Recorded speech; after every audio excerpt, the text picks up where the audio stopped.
Good evening, class. We are talking about the discipline of study today.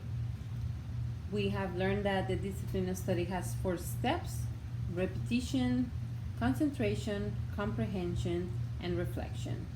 Repetition would be just say over and over, given the Bible, that we're going to study the Bible will be a verse or a word or a paragraph or even a book.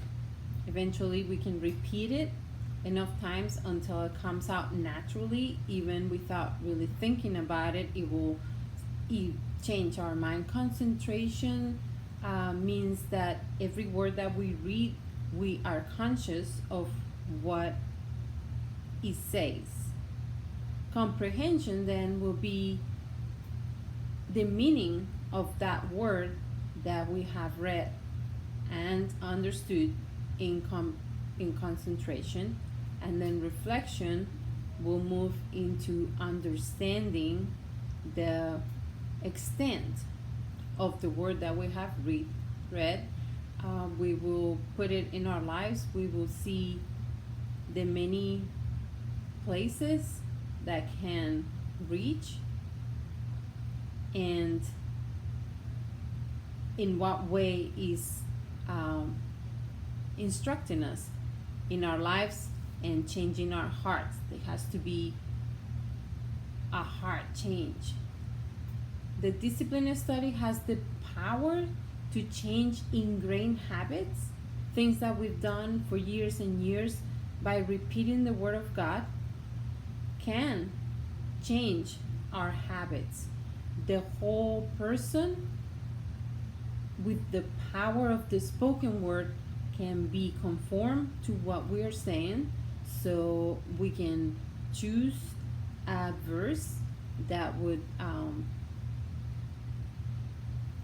give us understanding of what we want to become, and by repeating it and studying for long enough will change us to conform to that verse.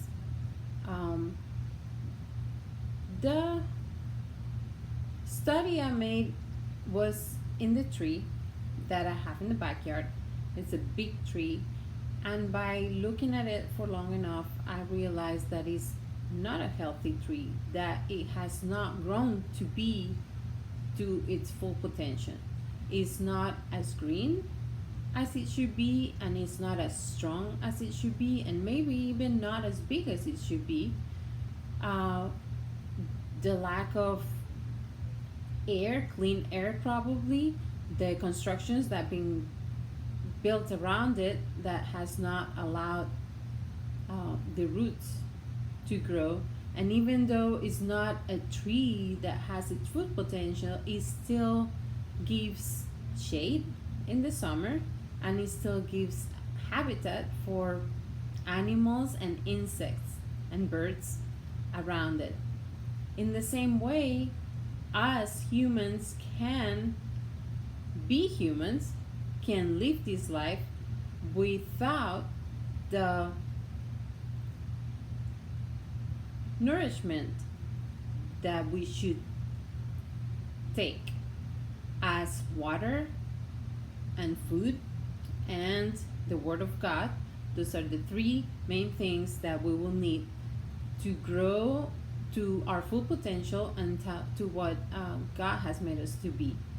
We can live our life without it, and we can die without many struggles for the lack of the right nourishment, but eventually, to get closer to God and to do what we have been created to be and to do, we need water, food, air, and the Word of God, which is air for in order for us to be able to speak, we need to breathe also, so it will just fill both needs.